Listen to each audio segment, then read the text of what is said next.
My name is Taylor, my pronouns are she, her. My name is Maddie and my pronouns are also she, her. We're second year grad clinicians who are heavily involved in GACS care. We're making this video to show to future cohorts so that you can learn a little bit more about what gender affirming voice care is and what a GACS session looks like here in ISU's clinic. We're going to interview some other second year grad clinicians and they're going to share their experiences, some misconceptions about GACS care, and some things that they've learned. This topic is important to us because we feel there's a culture of fear and uncertainty surrounding GACS care in our field as a whole, and we think that this can be combated with more information on the topic and structured conversation about it as a whole. Hi, I'm Tricia Larkin. My pronouns are she, her, and I'd like to tell you a little bit more about gender affirming care here at ISU's Speech and Hearing Clinic. Our intention is to help individuals find communication patterns that represent who they are. Those patterns might be traditionally feminine voice, which could be better described as lighter, forward, and higher, or it could be a more traditionally masculine voice that could be described as deeper, darker, and lower. In all cases, we want to make sure that we're providing a patient-centered, or actually client-centered care, because we believe that this is not a disorder, but a difference that we need to honor in making sure that we respond to the things that the client is asking for and not what society says they should do. I'm going to talk to you about the GACS diagnostic. If you're given a GACS client, you're often put on the GACS diagnostic team.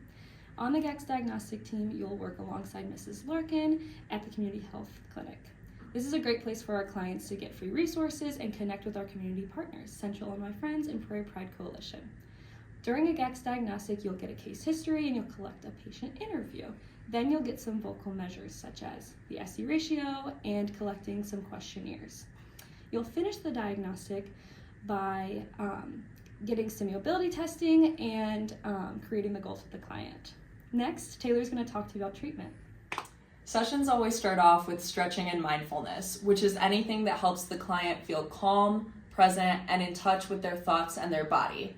This can be done in a variety of ways, which Val will talk more about later. Next, I'll introduce the technique that you're going to spend the session focusing on. Larkin has a week-by-week framework that you can follow that lays out the order of skill acquisition. That brings us to hands-on practice. You'll facilitate practice activities that move through the speech hierarchy, starting at the word level and making your way to the conversation level. Clinicians get really creative with the activities that they use during sessions. For example, Maddie and I have created vision boards, planned dinner parties, and played games like Taboo and Heads Up. Lastly, you'll check in with the client about how the session went. This is a great time to take data, which a lot of clinicians do with the congruency scale. Now let's get into our interviews with our other second-year GACS clinicians. I just wanted to ask you guys, how has your confidence changed from when you started doing GACS to where you're at now? So initially, I was not very confident because voice is such an abstract area of our field, and getting my first GACS client was actually my first adult.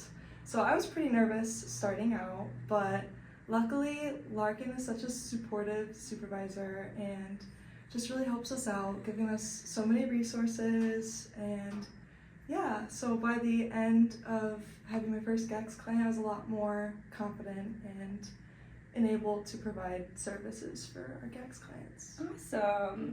And piggybacking off of that, I think another way that she does a really great job of supporting us is just having a GACS group on Wednesdays. And so it doesn't meet every Wednesday, but a couple Wednesdays a month, she gathers all the clients, or all the clinicians that have a GACS client, and we get to meet together with her as well, which is awesome. And that helped boost my confidence a lot because you could ask questions if you were unsure about what to do in a therapy session. You could kind of reflect on your experiences with other people who had similar experiences as you. And so it was just a great way to collaborate with other clinicians as well, which you don't really get with other types of clients. And so you knew who to reach out to if you had questions. And it was just a great space to, vent or say anything that you had to say. And so that was one way that helped boost my confidence, and also that I felt super supported by Larkin. That's great. Hey Rachel, what's some advice that you wish someone had given you before you started doing GACS? So I wish I would have known to just do it, just jump in. I fell into the trap of thinking that I was underqualified and that other people were going to step up and do it. but I wish I would have just jumped in sooner, my first year, my first semester versus my second, to get more experience, because it is a once in a lifetime opportunity. So be brave and step outside your comfort zone. Hey Sarah, I was wondering if you could share something that you think new GACS clinicians should know. Yeah, I think new GACS clinicians should know a little bit about what terminology they'll use with their client. And I think that's something that's a little bit intimidating to some new clinicians. But the most important thing is to just have respect and having an open mind with whatever terminology they wish to use, and Larkin, knowing that Larkin will guide them through that process. And learning this new terminology is similar to learning terminology for other types of clients as well in our clinic too. And also know that your client is the expert on themselves and their identities, and so you should respect that and follow that, and you should be good to go. Awesome, thank you. Thank you. Hey Hannah, what's something that you've learned through your experience giving GACS therapy?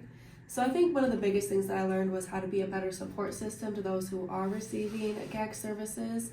I think in a more medical and other professional settings, many individuals don't get the support that they need, especially when it comes to their mental health and their identity.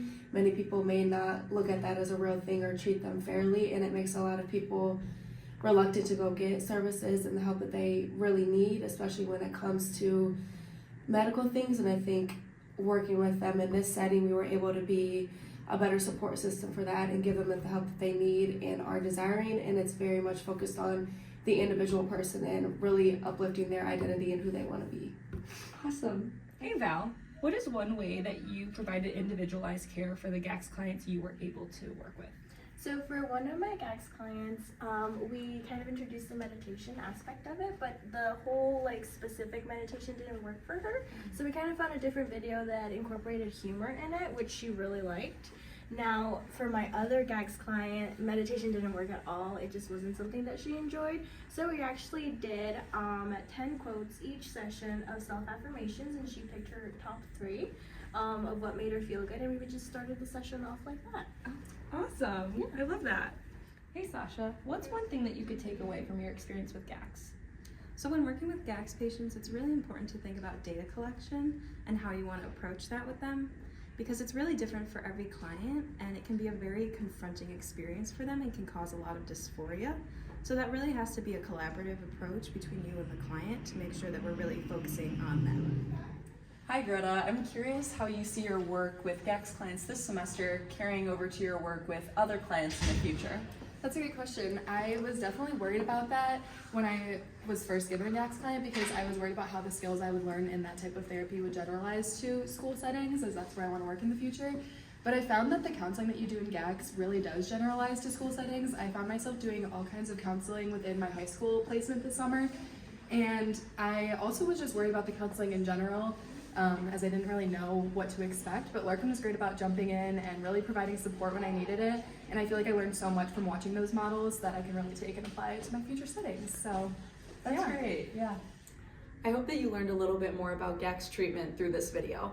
A lot of us pursued speech-language pathology because we get a sense of fulfillment from helping others. And when you work in a helping field, you don't get to pick and choose who it is that you help. We're a graduate school to ask questions and try new things. ISU offers an abundantly supportive team for you to do this. You can't grow without getting out of your comfort zone, so this is your chance to try that. Thanks for watching.